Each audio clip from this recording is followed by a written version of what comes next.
Hello everyone, welcome back to my YouTube channel. आशा करता हूँ हम सभी स्वस्थ होंगे। तो लास्ट टाइम हमने हमारे क्वेश्चन नंबर 28 तक डिस्कस कर लिए थे, तो आज हम क्वेश्चन नंबर 29 से हम कंटिन्यू करते हैं। फर्स्ट क्वेश्चन दे रखा है, which of the following is a period of the third generation of a computer. बात करिए कि जो हमारे पास तीसरी बेसिकली जो हमारे पास पीढ़ी थी किसकी, कंप्यूटर की, तो वो उसका जो टेन्योर था या फिर टाइम पीरियड था वो क्या था। तो इसका जो टाइम पीरियड आता है वो आपका बेसिकली आपका जो 1964 से आपका 74 मतलब 1 के टाइम के बीच का आता है। तो यहाँ पे क्या बन जाएगा, थर्ड आपका यहाँ पे राइट आंसर बन जाएगा। ओके। इसके अलावा देखो, हमने कुछ बेसिक चीज़ें पहले भी डिस्कस की हुई थी जब हमने आपको इवोल्यूशन ऑफ कंप्यूटर के बारे में बताया था। तो मैंने बताया था कि आप ना जो कंप्यूटर्स हैं या फिर कंप्यूटर की जो हिस्ट्री है उसको आप अलग अलग पार्ट में क्लासीफाई होके पढ़ते हैं। एक आप पढ़ोगे जब आप मतलब उस टाइम की बात करें तो जब आप सारे के सारे पार्ट आपने कंप्यूटर में मैकेनिकल ही यूज़ किए हैं, है ना, तो इसको मैकेनिकल एरा भी हम उसको बोल देते हैं। मैकेनिकल एरा में जैसे आपने अलग अलग डिवाइसेस पढ़े होंगे, जैसे आप अबैकस पढ़ लेते हो। इसके अलावा अबैकस के अलावा जैसे आपने नेफियर बोन के बारे में पढ़ा होगा, है ना। इसके अलावा आपके पास एक स्टेपर्ड रैग्नारॉक करके आता है ना। तो जो ये सारे हमारे पास डिवाइसेस थे ये किस कैटेगरी में आते हैं, हमारे मैकेनिकल एरा में आते हैं ना। अबैकस है, नेफियर बोन है ना, स्टेपर्ड रैग्नारॉक है, ये सारे हमारे मैकेनिकल एरा में आते हैं। इसके बाद हमारे पास कुछ ऐसे डिवाइसेस थे जो हमारे इलेक्ट्रो प्लस मैकेनिकल, मतलब यहाँ पे हमने क्या किया था, कुछ कंप्यूटर थे उनमें हमने, या फिर कंप्यूटर नहीं बोल सकते थे, कुछ ऐसे डिवाइस थे वहाँ पे हमने कुछ पार्ट इलेक्ट्रॉनिक यूज़ करने स्टार्ट कर दिए थे, कुछ पार्ट हमने मैकेनिकल यूज़ करने स्टार्ट कर दिए थे। और उसके बाद जो लेटेस्ट आप पढ़ते हो वो कौन सा पढ़ते हो आप, थर्ड नंबर पे आप पढ़ते हो इलेक्ट्रॉनिक, है ना, जिसको आप प्योर इलेक्ट्रॉनिक एक तरीके से प्योर इलेक्ट्रॉनिक आपका एरा जो आपका स्टार्ट हो गया था। और इसी एरा को आप क्या पढ़ते हो, जब आप नॉर्मली किसी बुक में पढ़ते हो ना, तो वो आप यहाँ से पढ़ते हो कि कंप्यूटर की फर्स्ट जनरेशन, फिर कंप्यूटर की आपकी सेकंड जनरेशन, फिर कंप्यूटर की आपकी थर्ड जनरेशन। पर ऐसा नहीं है कि हिस्ट्री में इससे पहले डिवाइसेस नहीं होते थे। जब शुरुआत हुई थी तो शुरुआत हुई थी मैकेनिकल एरा से। मैकेनिकल एरर से उसके बाद हमने थोड़ी और मॉडिफिकेशन की या फिर थोड़े बहुत हमें चीज़ों की समझ हुई तो हमने इलेक्ट्रोमैकेनिकल डिवाइसेस बनाना स्टार्ट कर दिए। देन फाइनली जब हमें इलेक्ट्रॉनिक के बारे में पता लग गया तो हमने सारी चीज़ें किस में शिफ्ट कर दी, इलेक्ट्रॉनिक मतलब कंपोनेंट में शिफ्ट कर दी। तो जैसे हमने किसी भी डिवाइस को यूज़ करने के लिए सिर्फ और सिर्फ इलेक्ट्रॉनिक कंपोनेंट का यूज़ किया तो वहाँ से हमारा इलेक्ट्रॉनिक एरा स्टार्ट हो गया था। तो फर्स्ट, सेकंड, थर्ड, इसके अलावा जैसे आप फोर्थ जनरेशन के बारे में पढ़ते हैं, देन आप फिफ्थ जनरेशन ऑफ कंप्यूटर के बारे में पढ़ते हैं। तो ये सारी चीज़ें तब आती है जब आप इलेक्ट्रॉनिक एरा की बात करते हैं। तो देखो उसी का यहाँ पे क्वेश्चन पूछा है कि जो आपकी third generation of electronic era of computer था उसकी जो टेन्योर था या फिर उसका टाइम पीरियड क्या था, वो आपका 1964 से 71 के बीच में था। बाकी ये सारी चीज़ें इजी है कि जब आपका फर्स्ट जनरेशन था ये आपका 1940 से 59 आपका कौन सी जनरेशन थी सर, हमारी ये फिफ्थ जनरेशन की कैटेगरी के अंदर आता है। बेसिकली आपको लिखना होगा, कॉपी पे नोट करना होगा, तो इसको मैं आपको यहाँ पे थोड़ा सा बता देता हूँ कि किस वे में आप इसको नोट कर सकते हैं। तो बस की पॉइंट आपने नोट करने हैं, ज़्यादा फालतू कुछ चीज़ नोट नहीं करनी है। सिंपल लिखना है यहाँ पे फर्स्ट जनरेशन, उसका जो टेन्योर था आपका 1940 से लेकर कब तक बात कर लेते हैं हम, 1950s तक की बात कर लेते हैं। और ये क्वेश्चन पूछा जाता है, देखो ज़्यादा डिटेल में नहीं जाऊँगा, काफ़ी बार हमने पहले भी डिस्कस किया हुआ है।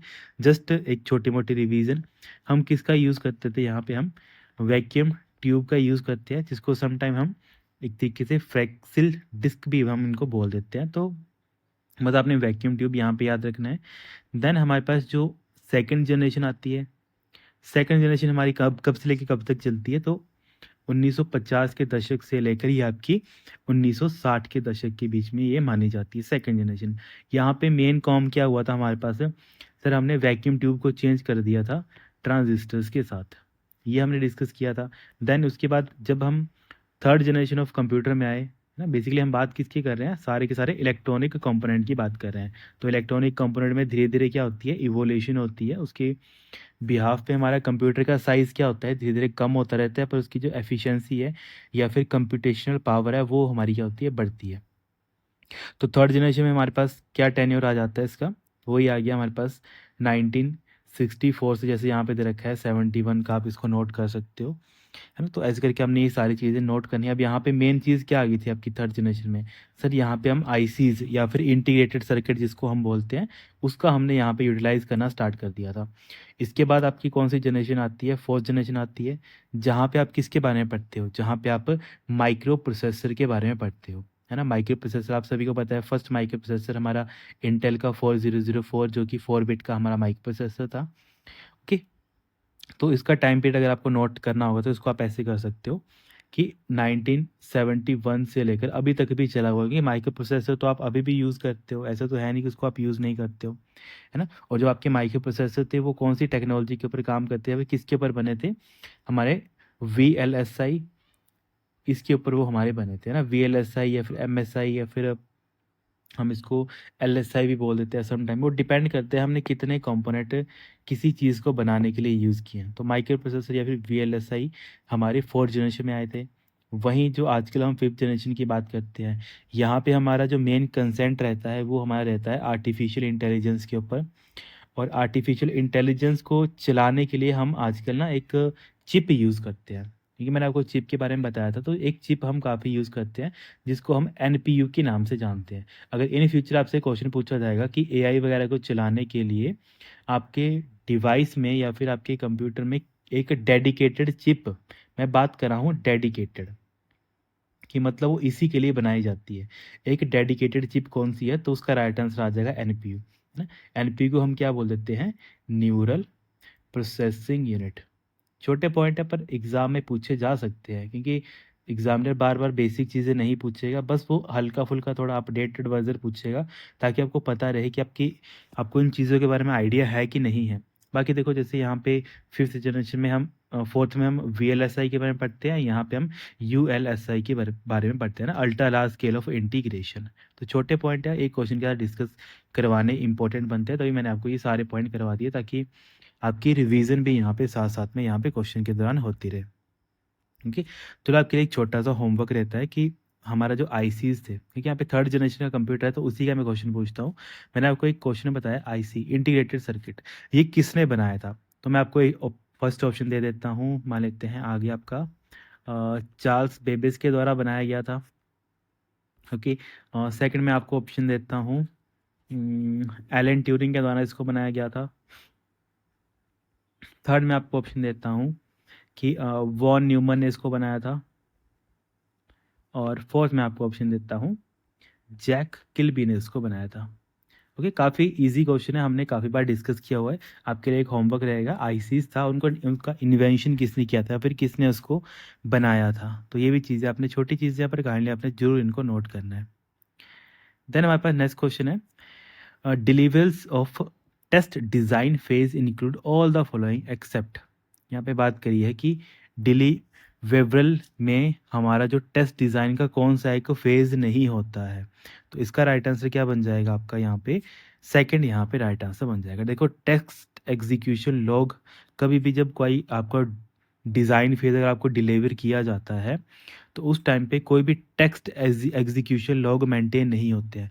बेसिकली अगर आपने एक मतलब सब्जेक्ट आता है हमारे पास सॉफ्टवेयर इंजीनियरिंग, अगर आपने उसको पढ़ा है तो आपको एक चीज़ पता होगी कि जब भी हम अपना एक कोई सॉफ्टवेयर बनाते हैं, तो उसको बनाने के लिए हमें एक मतलब मैकेनिज़्म फ़ॉलो करना पड़ता है ना? मैकेनिज़्म इन द सेंस हमें क्या करना पड़ता है, सॉफ्टवेयर डेवलपमेंट लाइफ साइकिल को फ़ॉलो करना पड़ता है। पर जब बात आ जाती है किसी भी डिज़ाइन को या फिर कोई भी एक ऐसा प्रोडक्ट है जिसको आप टेस्टिंग पर्पस के लिए किसी को दे रहे हो एक तरीके से, तो उसके लिए आपको ना एक सॉफ्टवेयर टेस्टिंग लाइफ साइकिल के बारे में पढ़ना पड़ता है। एक टर्म आती है आपके पास, एसटीएलसी, या फिर इसको मैं अगर ऐसे ना लिखूँ तो इसको आप नोट कर सकते हो पूरा।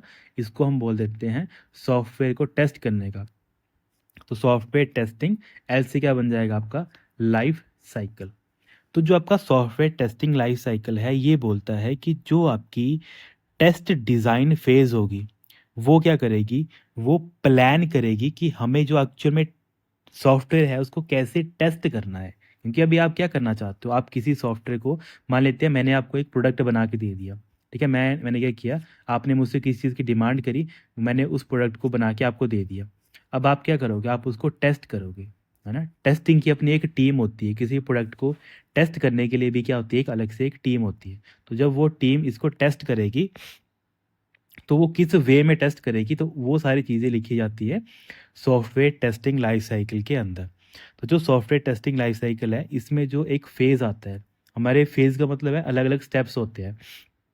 तो इसमें एक स्टेप या फिर इसको आप फ़ेज़ भी बोल सकते हो, वो उस फ़ेज़ का नाम होता है आपकी टेस्ट डिज़ाइन फ़ेज़। कि जो भी आपने डिज़ाइन बनाया है उसको आप कैसे टेस्ट करेंगे।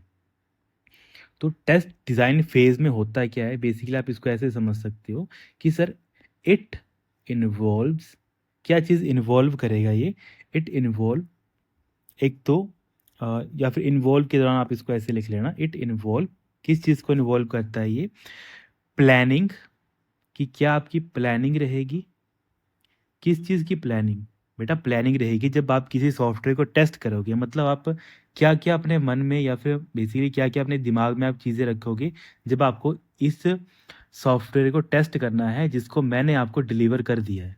तो planning, how to test, how to test the software, है ना, जो भी मैंने आपको सॉफ्टवेयर डिलीवर किया है उसको आप कैसे टेस्ट करेंगे।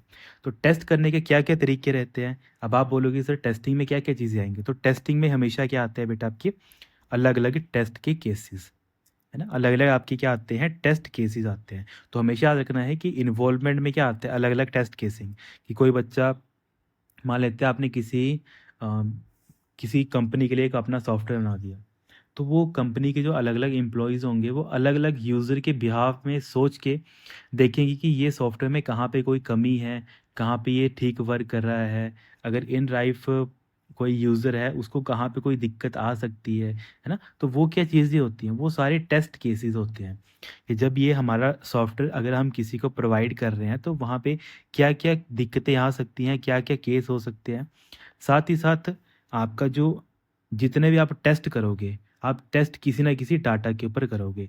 तो डाटा सेट जिसके ऊपर आपको वो सारे के सारे टेस्टिंग परफॉर्म करनी है, सेकंड ये रहेगा। थर्ड आपका क्या रहेगा मेन, कि writing the test design specification, कि जो भी आप टेस्ट कर रहे हो उसको ऑलरेडी पहले से डिज़ाइन किया जा चुका होना चाहिए। तो टेस्ट डिज़ाइन की जो भी स्पेसिफिकेशन है उसके अकॉर्डिंग आपका सॉफ्टवेयर वर्क कर रहा है कि नहीं कर रहा है ना। तो ये क्या बन जाते हैं आपके बेसिकली एक सॉफ्टवेयर टेस्टिंग लाइफ साइकिल के अलग अलग हमारे फेजेस हमारे बन जाते हैं। तो हमेशा याद रखना है कि जब भी आप किसी चीज़ को टेस्ट करते हो तो आप क्या करते हो, आप उसके एक तरीके से ये सारी चीज़ें या फिर अलग अलग जो कंपोनेंट्स होते हैं उनको आप क्या करते हो, चेक करते हो। पर टेस्ट एग्जीक्यूशन लॉग ये आप अभी नहीं टेस्ट करते हो, ये आप तब टेस्ट करते हो जब आपका जो सॉफ्टवेयर है एक्चुअल में एक तरीके से मतलब स्टार्ट हो गया एक तरीके से, तब आप इसको क्या करते हो, या फिर हम ऐसे बोल सकते हैं जब आपका सॉफ्टवेयर एग्जीक्यूशन में होता है, ओनली तभी आपका टेस्ट एग्जीक्यूशन लॉग आपके तैयार होते हैं। मतलब आपका सॉफ्टवेयर चल रहा होता है तभी आप इन सभी चीज़ों को टेस्ट कर पाते हो। और सॉफ्टवेयर टेस्टिंग साइकिल में जैसे इन्होंने बोला था कि कौन सा फेज़ नहीं होता है, तो उसमें आपका टेक्स्ट एग्जीक्यूशन फेज़ नहीं होता है, बाकी सारे फेज़ होते हैं। मतलब अगर मैं नॉर्मली एग्जांपल ले लूँ, तो मान लेते हैं आप एक कंपनी हो, ठीक है, आप एक कंपनी हो, आपने मुझे बोला कि आप क्या करो, आप हमें एक प्रोडक्ट बना के दो, है ना, आप मुझे एक प्रोडक्ट बना के दो। तो मैंने ये कर दिया, मैंने वो प्रोडक्ट बना दिया और वो प्रोडक्ट मैंने आपको दे दिया, ठीक है। फिर आपने क्या किया, आपने बोला कि जो हमारा प्रोडक्ट है उसमें ये कुछ एक्स वाई जेड काम है वो होने चाहिए। तो आपने क्या किया, हर एक जो अलग अलग केस थे, मतलब ऐसे बोल सकते हो आपके अलग अलग सिचुएशंस थे कि आपके अलग अलग सिचुएशंस के ऊपर आपका सॉफ्टवेयर चलना चाहिए। तो वो क्या आते हैं, आपके टेस्ट केस आते हैं। तो आपने उसको चेक किया कि हाँ मेरा केस नंबर 1 चल रहा है, केस नंबर 2 चल रहा है, केस नंबर 3 अरे ये तो चल नहीं रहा है, तो यहाँ पे क्या है, केस नंबर 3 में क्या आ गया, एरर आ गया, तो ये मतलब हमारा चल नहीं रहा है, ठीक है। तो ये क्या, इससे मतलब आप क्या समझ रहे हो, आप अलग अलग जो आपके बेसिकली आपके माइंड में जो चीज़ें हैं उसके अकॉर्डिंग 2 चीज़ें तो मैंने वर्क करवा दी, पर एक चीज़ मेरे से वर्क नहीं हुई। तो वो क्या था, आपका एक टेस्ट केस था। अब आप जो ये सारी वर्किंग करवा रहे हो किसी ना किसी डाटा के ऊपर तो करवाओगे ही, अदरवाइज़ तो आप इसको क्यों करवाओगे। तो वही लिखा है टेस्ट डाटा सेट। तो टेस्ट डाटा सेट भी यहाँ पे होता है, साथ ही साथ हमारा टेस्ट डिज़ाइन स्पेसिफिकेशन कि जो आपने डिज़ाइन बनाया है वो यूज़र की रिक्वायरमेंट के बिहाफ पे है कि नहीं है। तो ये सारी चीज़ें मायने रखती हैं जब भी आप किसी सॉफ्टवेयर को टेस्ट करते हो। जस्ट आपको समझाने के लिए ये सारी चीज़ें इंपॉर्टेंट बन जाती हैं ताकि इन फ्यूचर कोई क्वेश्चन आएगा भी तब भी आपको ये सारी चीज़ें पता होनी चाहिए। अब देखो सॉफ्टवेयर टेस्टिंग की हमने बात करी है, तो यहाँ पे कुछ इंपॉर्टेंट पॉइंट हैं या फिर कुछ ऐसी चीज़ें हैं जो काफ़ी बार एग्ज़ाम में पूछे जाते हैं। एक हमारे पास अलग-अलग टेस्ट आते हैं। जैसे मैं बात कर लेता हूँ, एक टेस्ट है जो एग्ज़ाम में काफ़ी बार पूछा जाता है कि अगर किसी सॉफ्टवेयर या फिर हम बात कर लेते हैं सॉफ्टवेयर इंजीनियरिंग में टेस्टिंग इंडिविजुअल, मैं टेक्निकल नहीं लिखूँगा, थोड़ा ईज़ी वे में लिखूँगा तो आप उसको अंडरस्टैंड कर पाओ। टेस्टिंग इंडिविजुअल मॉड्यूल्स, है ना? मॉड्यूल्स या फिर इसको आप फंक्शंस भी बोल सकते हो। इसका मतलब है आप क्या कर रहे हो, एक अकेले-अकेले फंक्शन को या फिर मॉड्यूल को जो टेस्ट कर रहे हो, इस टेस्टिंग को क्या बोला जाता है? तो सर इस टेस्टिंग को हम बोल देते हैं यूनिट टेस्टिंग। अब यूनिट टेस्टिंग का मतलब क्या हुआ, जैसे मान लेते हैं ये मेरा पूरा का पूरा सॉफ्टवेयर आ गया। सॉफ्टवेयर कौन-सा है ये? ये मेरा एक ऐसा सॉफ्टवेयर है जो क्या करेगा, अरिथमेटिक ऑपरेशन करेगा। अब आपको पता है अरिथमेटिक में क्या-क्या चीज़ें आती हैं। एक तो सर वो प्लस भी कर पाए, वो माइनस भी कर पाए, वो हमारा डिवाइड भी कर पाए और वो हमारा मल्टीप्लाई भी कर पाए। तो ये क्या है हमारे पास 4-4 हमारे पास मॉड्यूल बन गया है। एक सॉफ्टवेयर तो हमारा ये है, सॉफ्टवेयर का नाम है हमारा अरिथमेटिक सॉफ्टवेयर, पर इसके अंदर हमारे पास 4 क्या है फंक्शन है, अलग-अलग फंक्शन है। तो 4 अलग-अलग यहाँ पे क्या है हमारे पास मॉड्यूल्स है। तो अगर मैं सिर्फ़ और सिर्फ़ प्लस वाले जो फंक्शन है मतलब प्लस वाला जो काम है वो ठीक से हो रहा है कि नहीं हो रहा है, अगर मैं उसको चेक कर रहा हूँ, तो इस चेकिंग को क्या बोला जाता है? इसको बोला जाता है यूनिट टेस्टिंग। कि मैं पूरे सॉफ्टवेयर को नहीं टेस्ट कर रहा हूँ, मैं जस्ट उसका एक जो हिस्सा है, उसको टेस्ट कर रहा हूँ। तो उसको बोला जाता है यूनिट टेस्टिंग। ये भी आपने अंडरस्टैंड करना है, ये भी एग्ज़ाम में पूछा जाता है। बाकी इसके अलावा जैसे हमारे पास वाइट बॉक्स टेस्टिंग आती है एक, इसके अलावा ब्लैक बॉक्स टेस्टिंग आता है, उसके क्वेश्चन पूछे जाते हैं। देन इसका क्वेश्चन पूछा जाता है कि जैसे मैं एग्जांपल ले लेता हूँ कि एक हमारे पास ना यूज़र एक्सेप्टेंस टेस्टिंग आती है। इसका मतलब क्या होता है कि मतलब सिंपल है, मैं आपसे क्वेश्चन पुट करूँ कि ऐसी कौन सी टेस्टिंग होती है जो परफ़ॉर्म्ड की जाती है एंड यूज़र के द्वारा, ताकि जो आपका सॉफ्टवेयर की रिक्वायरमेंट है, वो ठीक ढंग से काम कर रही है कि नहीं कर रही है। अब इसका मतलब क्या है, अगर मैं जस्ट छोटा-सा एग्ज़ाम्पल ले लूँ, मान लेता हूँ मैंने एक सॉफ्टवेयर बना दिया, है ना? मैंने एक सॉफ्टवेयर बना दिया, ओके? और ये मैंने सॉफ्टवेयर आपके लिए बनाया, ठीक है? ये मैंने सॉफ्टवेयर बना दिया, एक कंपनी थी XYZ कंपनी, ठीक है? XYZ कंपनी ने मुझे काम दिया, मैंने उसके अकॉर्डिंग एक सॉफ्टवेयर उनका बना के उनको दे दिया। उन्होंने सब कुछ चेक कर लिया कि हाँ, आपका सॉफ्टवेयर अच्छे ढंग से काम कर रहा है कि नहीं कर रहा है, ठीक है? तो मैंने इनको सॉफ्टवेयर क्या कर दिया, दे दिया। अब इन्होंने क्या किया, इसको मतलब सभी लोगों को देने से पहले इन्होंने क्या किया, कुछ लोग बुलाए बाहर से, कुछ लोग इन्होंने बाहर से बुलाए, है ना? ठीक है? 10-12 लोग या फिर जितने भी लोग यहाँ पे उन्होंने बुलाए, उन्होंने उनको क्या बोला कि ये रहा हमारा सॉफ्टवेयर, आप क्या करो, आप अपने-अपने अकॉर्डिंग इस सॉफ्टवेयर को यूज़ करो। ठीक है? आप क्या करो, अपने-अपने अकॉर्डिंग इस सॉफ्टवेयर को यूज़ करो।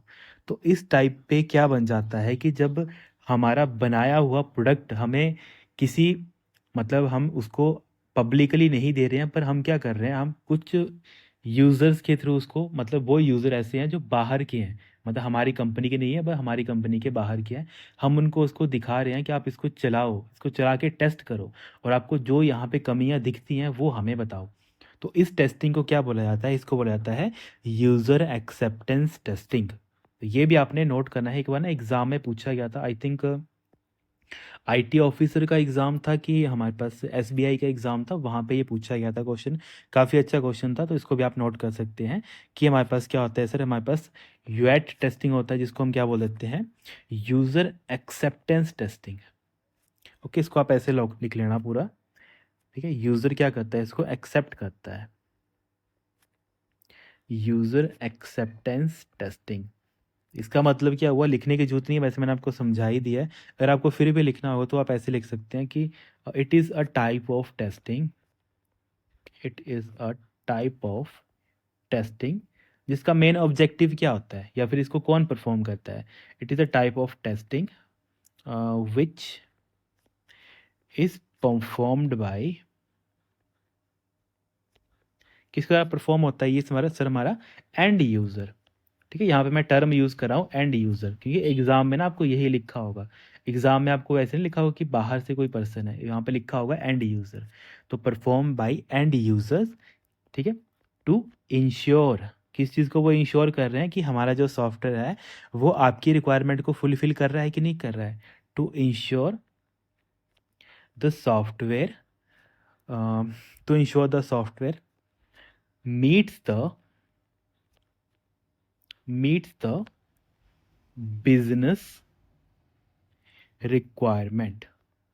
ठीक है, कि जो भी बिजनेस है उसकी रिक्वायरमेंट को वो फिलफिल कर रहा है, कि जैसे मान लेते हैं बिजनेस, कोई भी जो कंपनी थी जिसके लिए मैंने वो प्रोडक्ट बनाया है, क्या वो उसके लिए या फिर जो उसके आगे जो जिसको वो कंपनी आगे जिस पर्सन्स के साथ वो उसको डील करेगी उनके लिए वो फिजिबल है कि नहीं है। तो वही लिखा है software meet the business requirement. और ये कब होता है, ये हमेशा सर होता है बिफोर द, इसको मैं यहाँ पे लिख देता हूँ रेड पेन से ताकि आप इसको याद कर पाओ, बिफोर द फाइनल पब्लिशमेंट। अगर पब्लिशमेंट नहीं लिखूँ तो टेक्निकल टर्म मैं लिखूंगा यहाँ पे डिप्लॉयमेंट।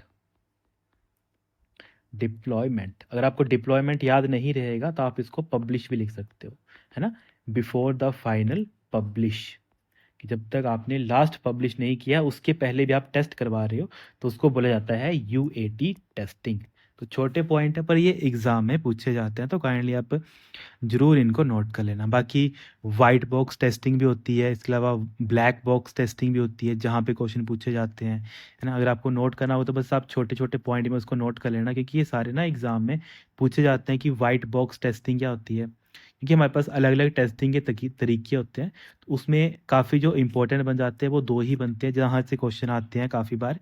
एक हमारे पास बन जाता है वाइट बॉक्स टेस्टिंग, एक हमारे पास बन जाता है ब्लैक बॉक्स टेस्टिंग, दो इंपॉर्टेंट बन जाते हैं। अब इसमें बस आपने यही नोट करना है, वाइट बॉक्स टेस्टिंग में इसमें होता क्या है, इसमें जो भी पर्सन उसको टेस्ट करता है, या फिर सिंपल मैं बोलूँ टेस्टर नो या फिर knows the internal internal code बोल लो या फिर लॉजिक बोल लो। ठीक है, जो भी पर्सन है किसी सॉफ्टवेयर को टेस्ट कर रहा होगा तो उसको पता होगा कि आपने कौन सा कोड या फिर किस टाइप का लॉजिक वहाँ पे यूज़ किया है। उस टाइप की टेस्टिंग को बोला जाता है वाइट बॉक्स टेस्टिंग। मतलब जो टेस्टर होता है उसको सब कुछ पता होता है कि आप किस टाइप में कोड कर रहे हो, आपका कोडिंग कैसे चल रही है, क्या आपने लॉजिक लगाया हुआ है। पर जो ब्लैक बॉक्स टेस्टिंग होती है इसमें आपने हमेशा नोट करना है कि जो टेस्टर होता है, tester only know the input and, ठीक है, टेस्टर को क्या पता होता है, सिर्फ इनपुट के बारे में पता होता है, and accepted and expected output. Okay, ये इसको पता होता है। मतलब सिंपल मैं बोलूँ तो इसको आप ऐसे भी लिख सकते हो कि जो पर्सन होता है इसके पास कोई भी कोडिंग का नॉलेज नहीं होता है। ठीक है, नो कोडिंग नॉलेज। ठीक है, कोडिंग का कोई इसके पास नॉलेज नहीं होता है। ओके, तो यहाँ पे आप इसको लिख सकते हो नो कोडिंग नॉलेज। ओके, तो ये आपने याद रखना है कि ब्लैक बॉक्स और वाइट बॉक्स टेस्टिंग में ये फ़र्क होता है। वाइट बॉक्स वाले को सब पता होता है कि आपने कोड कैसे लिखा है, कैसे वो कोड वर्क कर रहा है, मतलब उसको सब चीज़ के बारे में पता होता है। पर ब्लैक बॉक्स को ये पता होता है कि आप जब इनपुट दे रहे हो, जैसे मैंने क्या बोला, मैंने एक ऐड का प्रोग्राम बना दिया कि जो दो वैल्यू को क्या करेगा, प्लस करेगा। तो इसने यूज़र ने मुझे वैल्यू दे दी 2 और 5, तो इसको पता है इनपुट क्या है, इनपुट 2 और 5 है, तो आउटपुट कितनी आनी चाहिए, आउटपुट यहाँ पे 7 आनी चाहिए। अगर 7 आ गई तब ये ठीक है, अगर 7 के अलावा मान लेते इसने मुझे दे दिया 3 या फिर 2, तब ये आउटपुट क्या है, हमारी रॉन्ग है ना। तो इसका क्या मतलब होता है, ये किस टाइप की टेस्टिंग होती है, ये हमारी ब्लैक बॉक्स टेस्टिंग होती है कि यूज़र को इतना पता होता है कि इनपुट क्या है और आउटपुट क्या आएगी, उसको अंदर का कुछ नहीं पता होता है कि कोड कैसे चल रहा होता है। पर वाइट बॉक्स टेस्टिंग को सब कुछ पता होता है, इनपुट भी पता होती है, अंदर का कोड भी पता होता है और आउटपुट क्या होगी वो भी पता होता है। तो ये काफ़ी बार एग्जाम में पूछा गया है, तो इसको भी आपने कॉपी पे नोट कर लेना है। देन हमारे पास नेक्स्ट क्वेश्चन है, which of the following is not a widely used email program. देखो ईमेल प्रोग्राम इनमें से कौन सा नहीं है। देखो आउटलुक हमारा होता है, जीमेल होता है, याहू होता है, तो ईबे हमारा यहाँ पे नहीं होता है। अगर आपने ईबे कभी पढ़ा होगा तो ईबे आप सभी को पता है कि मतलब पहले यूज़ होता था काफ़ी ये ईबे वगैरह प्लेटफॉर्म ना। तो ईबे एक हमारा मल्टीनेशनल ई कॉमर्स का एक प्लेटफॉर्म है, जहाँ पे जैसे आप अमेज़न वगैरह आजकल यूज़ करते हो ना, तो पहले ये ईबे वगैरह भी चलते थे उस टाइम पे, है ना। ईबे से भी आप सामान वगैरह ऑर्डर करते थे।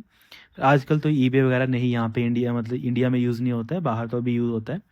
पर आजकल इंडिया में जैसे अमेज़न है वैसे ईबे था उस टाइम पे भी, तो ये भी आपने अंडरस्टैंड करना है।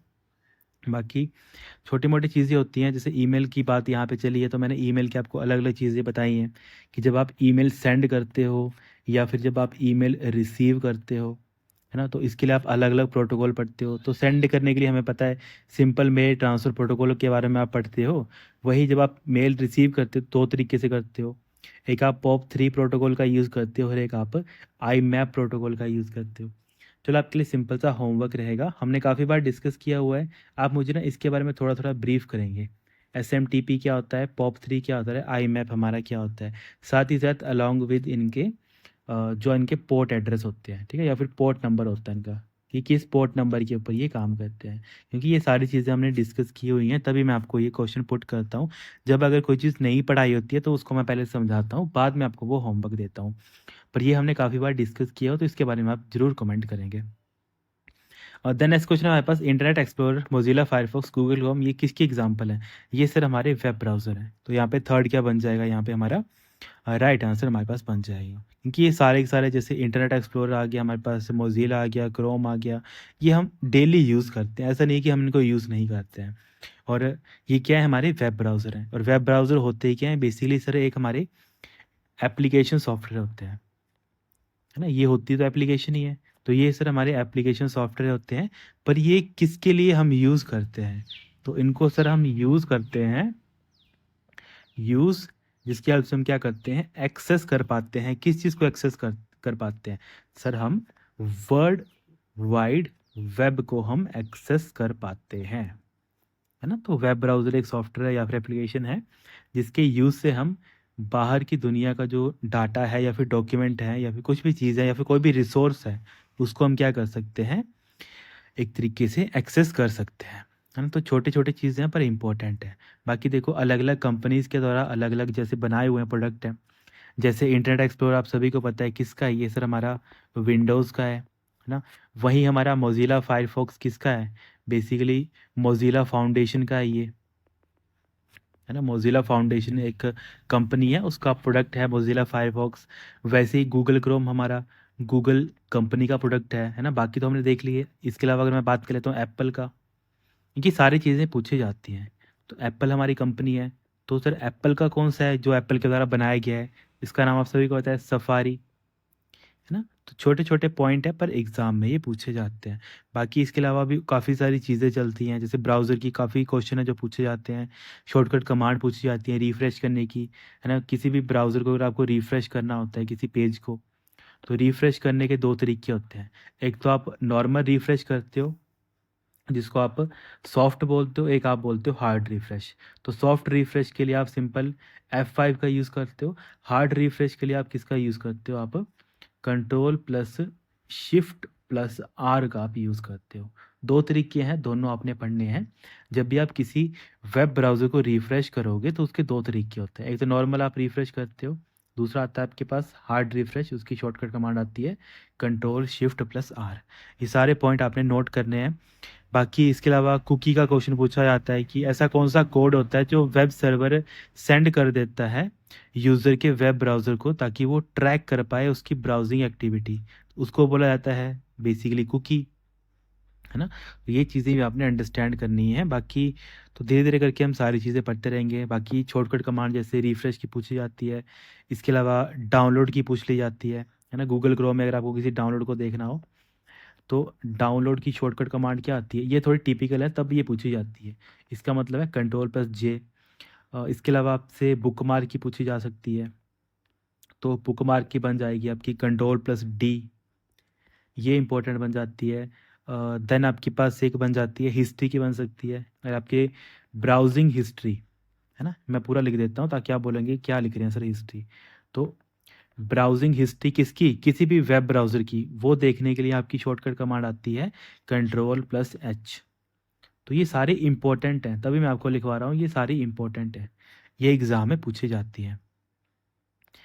देन हमारे पास नेक्स्ट क्वेश्चन है, second, with reference to email the convenient place to store contact information for quick retrieval, है ना? बेसिकली आपको क्या करना है, अपना जो कॉन्टैक्ट इन्फॉर्मेशन को स्टोर करना है, या फिर कन्वीनियंट क्या होता है, जब आप ईमेल की बात करते हो तो आप इसको कहाँ पे स्टोर करते हो? किसी भी कॉन्टैक्ट की इन्फॉर्मेशन आप कहाँ पे स्टोर करते हो? In context of email. तो सर हम वहाँ पे एड्रेस बॉक्स का, या फिर सॉरी एड्रेस बुक का हम यूज़ करते हैं, ठीक है? यहाँ पे बॉक्स भी लिखा है पर यहाँ बुक आएगा। एड्रेस बुक का हम क्या करते हैं, यूज़ करते हैं। बेसिकली होता है कि जितने भी हमारे ईमेल क्लाइंट्स हैं, चाहे वो आउटलुक है, चाहे वो जीमेल है, चाहे वो हॉटमेल है ना? ये सारे क्या करते हैं, इनके पास एक एड्रेस बुक, एक टाइप की डाटाबेस, या फिर आप इसको बोल सकते हो एक डिक्शनरी होती है। एड्रेस बुक क्या है एक हमारे पास, या आप इसको आप डाटाबेस बोल सकते हो, या तो आप इसको एक डिक्शनरी बोल सकते हो, है ना? या फिर डिक्शनरी नहीं बोलना होता है, इसको आप डायरेक्टरी बोल सकते हो। डायरेक्टरी में होता है ना, टेलीफोन डायरेक्टरी होती है जिसमें नाम और नंबर लिखा होता है, तो वैसे ईमेल में भी होता है कि ईमेल की भी अपने एक डाटाबेस, या फिर डाटाबेस नहीं लिखना हो तो वहाँ पे आप इसको डायरेक्टरी भी उसको बोल सकते हो। तो डायरेक्टरी क्या करेगी, या फिर डाटाबेस क्या करेगा सर, वो स्टोर करके रखेगा। देखो ईमेल में आपको क्या क्या चीज़ें स्टोर करवानी पड़ेंगी, एक तो सर हमें पर्सन का नाम, उसका नाम क्या है ना, उसका ईमेल एड्रेस क्या है, बाकी आप मोबाइल नंबर क्यों वहाँ पे स्टोर करोगे? तो आपको मेन में यही चीज़ें चाहिए कि नेम आ गया, ईमेल एड्रेस आ गया। मान लेते हैं इन फ्यूचर आप बोलोगे सर मुझे उसका फ़ोन नंबर भी सेव करना है, तो ठीक है, आप उसका फ़ोन नंबर भी वहाँ पे सेव कर सकते हो। ये तो आजकल सारी चीज़ें मोबाइल में भी देखने को मिल जाती हैं, है ना? जैसे आप मोबाइल में नंबर सेव करते हो विद द हेल्प ऑफ आपके ईमेल, मतलब क्लाइंट के थ्रू, या फिर जीमेल या फिर गूगल के थ्रू, अपना किसी का भी अगर आप इन्फॉर्मेशन सेव करते हो, तब आपको ये सारी चीज़ें वहाँ पे भी ऑप्शन देखने को मिलती है कि आप उनका नेम सेव कर सकते हो, ईमेल एड्रेस सेव कर सकते हो, मोबाइल नंबर सेव कर सकते हो। इसके अलावा अगर कोई और, है ना, अगर कोई XYZ और भी इन्फॉर्मेशन है, जैसे उसकी ऑफिस डिटेल, या फिर ऑफिस का कॉन्टैक्ट नंबर है, ऑफिशियल नंबर, ये सारी की सारी चीज़ें क्या कर सकते हो आप, स्टोर कर सकते हो कहाँ पे, एड्रेस बुक के अंदर। छोटे छोटे पॉइंट है पर ये सारे इंपॉर्टेंट हमारे बन जाते हैं। बाकी डिफरेंट डिफरेंट और भी टर्म्स होती हैं जो हम पढ़ते हैं जब भी हम ईमेल क्लाइंट के बारे में पढ़ते हैं। तो आपके लिए छोटे छोटे एक होमवर्क रहेंगे। आप मुझे बताएंगे ड्राफ्ट का मतलब क्या होता है। सेकंड आप मुझे बताएंगे स्पैम का मतलब क्या होता है, स्पैम फोल्डर का मतलब क्या होता है, ड्राफ्ट फोल्डर का मतलब क्या होता है, आउट बॉक्स का मतलब क्या होता है, देन आपका सेंड बॉक्स का मतलब क्या होता है, ठीक है, सेंड बॉक्स का मतलब क्या आता है। देन आप मुझे बताएंगे ड्राफ्ट आ गया, स्पैम आ गया, आउटबॉक्स आ गया, और एक हमारे पास आता है हम्म, चलो अभी के लिए आप इतने ही बताओ, इनबॉक्स वगैरह लिखने की जरूरत नहीं है। ये थोड़े टिपिकल आते हैं, यहाँ से एग्जामिनर क्वेश्चन पुट करता है, इनकी थ्योरी आती है ना, थ्योरी की वे में यहाँ पे क्वेश्चन पुट करता है, तो इसको आप मुझे कमेंट करके बताएंगे कि इनका राइट आंसर क्या होता है, मतलब इनका डेफिनेशन क्या होती है, आप उसके बारे में मुझे ज़रूर कमेंट करके बताएंगे। देन हम नेक्स्ट क्वेश्चन पे प्रोसीड करते हैं। माइक्रोसॉफ्ट आउटलुक, देखो आउटलुक है क्या हमारे पास सर, एक ईमेल क्लाइंट है, तो यहाँ पे थर्ड, यहाँ पे राइट आंसर बन जाएगा। वही मैंने आपको बताया, ईमेल क्लाइंट हमारे अलग अलग होते हैं, आउटलुक है, इसके अलावा गूगल का हमारे पास जीमेल है, देन हमारे पास याहू मेल है ना, आजकल तो काफ़ी यूज़ नहीं करते हैं, पर याहू का भी अपना एक याहू मेल करके आता है, एक जीमेल आता है ना, इसके अलावा आउटलुक आता है माइक्रोसॉफ्ट का, तो ये सारे हमारे पास क्या आते हैं, ईमेल क्लाइंट हमारे पास ये बन जाते हैं, तो सारी चीज़ें इंपॉर्टेंट बन जाती हैं। बाकी हमेशा आपने याद रखना है कि जो हमारे पास माइक्रोसॉफ्ट है, उसमें जो माइक्रोसॉफ्ट ऑफिस सूट है, उसके अंदर हमें माइक्रोसॉफ्ट आउटलुक देखने को मिलता है। बाकी जो हमारे पास बेसिकली माइक्रोसॉफ्ट आउटलुक है, इसमें और गूगल में ज़्यादा फ़र्क नहीं है, क्योंकि इसमें और गूगल में आप कैलेंडर देख सकते हो, ये सारी फैसिलिटी होती है इसमें बाय डिफ़ॉल्ट। कैलेंडर होता है इसमें, अपना टास्क मैनेजर भी होता है इसमें अपना, देन इसके अलावा अपना इसमें कॉन्टैक्ट मैनेजर भी होता है। तो ये सारे फीचर होते हैं कहाँ पे, हमारे आउटलुक के अंदर, और वही सारी चीज़ें आपको जीमेल में भी देखने को मिल जाएंगी और याहू मेल के अंदर भी देखने को मिल जाएंगी। तो छोटे छोटे पॉइंट है, पर ये सारे एग्जाम में पूछे जाते हैं, तो इनको आपने ज़रूर कॉपी पे नोट करके लिख लेना है। बाकी देखो, मैंने एक चीज़ आपको अभी समझाई थी कि आप क्या करते हो जब भी मेल वगैरह करते हो, या फिर मैं सिंपल एक सिंपल क्वेश्चन पुट करता हूँ आपसे, है ना। आई थिंक आपने नहीं पढ़ा होगा कभी इसके बारे में, कि जो भी हमारी या फिर हम बात कर लेते हैं, मैं आउटलुक का क्वेश्चन यहाँ पे पुट कर देता हूँ, बाकी आपके लिए जीमेल का मैं होमवर्क दूंगा। क्वेश्चन मैं पुट कर रहा हूँ आपसे कि आप मुझे बताएंगे कि file extension default file extension किसके लिए, आउटलुक डाटा के लिए, फॉर आउटलुक डाटा फाइल, कि जो हमारी आउटलुक की जो डाटा फाइल होती है, जहाँ पे हम क्या करते हैं, जहाँ पे हम ईमेल ऑफलाइन स्टोर करते हैं, ठीक है।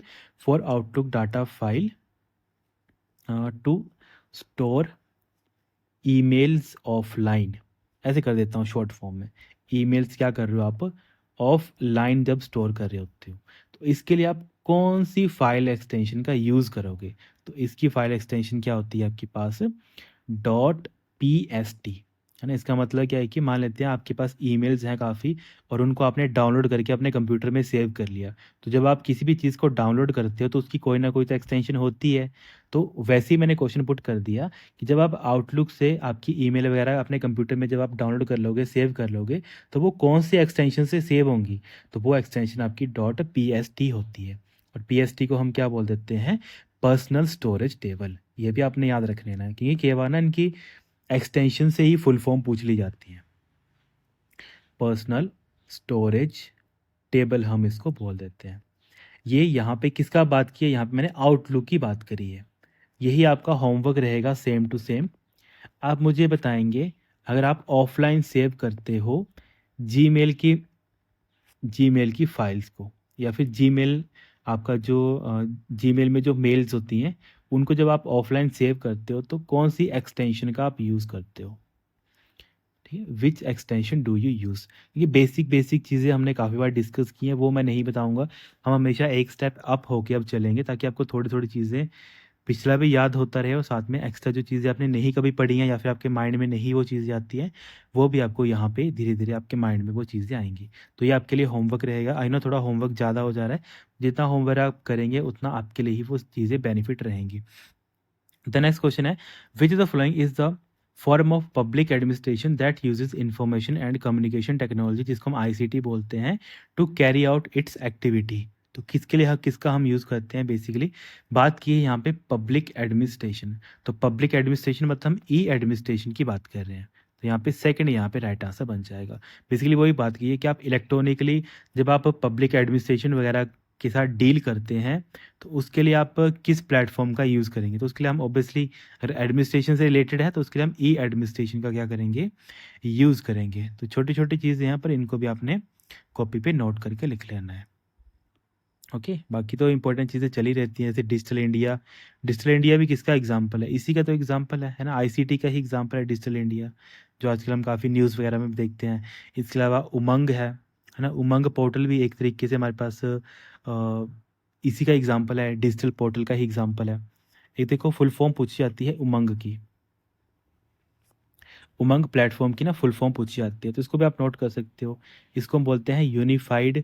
एम से आपका बन जाता है मोबाइल, ए से आपका बन जाता है एप्लीकेशन। पूरा लिख लेना इसको आप, है ना। यूनिफाइड मोबाइल एप्लीकेशन किसके लिए, for new age governance. New age governance, ये भी एक बार एग्जाम में ऐसे क्वेश्चन पूछ लिया गया था, कि जो जब आप ई गवर्नेंस की बात करते हो, है ना, ये सारे किसके एग्जाम्पल है, उमंग वगैरह, ये आपके ई गवर्नेंस के एग्जाम्पल है। ई गवर्नेंस के एग्जाम्पल है। उमंग आ गया, और एक मेरे माइंड में आया था, हाँ, एक डिजी लॉकर जो आप यूज़ करते हो, डिजी लॉकर। तो ये भी किसका एग्जाम्पल है, ये भी ई ऑफिस का एग्जाम्पल है। डिजी लॉकर है क्या, बेसिकली जो भी आपकी डॉक्यूमेंट वगैरह हैं, वो जो सर्वर है वहाँ पे ये अपलोड है, ताकि आप कहीं पे भी जाके उसको देख सकते हो, है ना। और डिजी लॉकर में जो भी आपका डॉक्यूमेंट होता है वो क्या होता है, गवर्नमेंट ऑथराइज्ड होता है। तो इसको डिजी लॉकर को क्या बोला जाता है, हमारे क्लाउड बेस्ड डॉक्यूमेंट स्टोरेज। कि आपने क्या किया है, जो भी आपकी डॉक्यूमेंट है वो आप क्लाउड बेस्ड डॉक्यूमेंट स्टोरेज है डिजी लॉकर हमारा। इसका मतलब है इसका जो इसके अंदर जो डॉक्यूमेंट है उसको हम इंटरनेट के हेल्प से कहीं से भी उसको देख सकते हैं। तो ये सारे एग्जाम्पल किसके आते हैं, हमारे ई गवर्नेंस के एग्जाम्पल आते हैं। छोटी छोटी चीज़ें यहाँ पर एग्जाम में ये पूछी जाती है, तो इनको भी क्या करना है, आपने कॉपी पे नोट करके लिख लेना है, ठीक है। चलो, बाकी जो आपको मैंने होमवर्क दिया है आप उसके बारे में नीचे जरूर मुझे कमेंट करके बताएंगे, ठीक है। तो आज के लिए हम इतना रखते हैं, बाकी इसके अलावा कोई डाउट या आपके मन में कोई क्वेरी रहती है तो काइंडली आप नीचे कमेंट करके पूछ सकते हैं। ठीक है students, thank you so much, have a great day.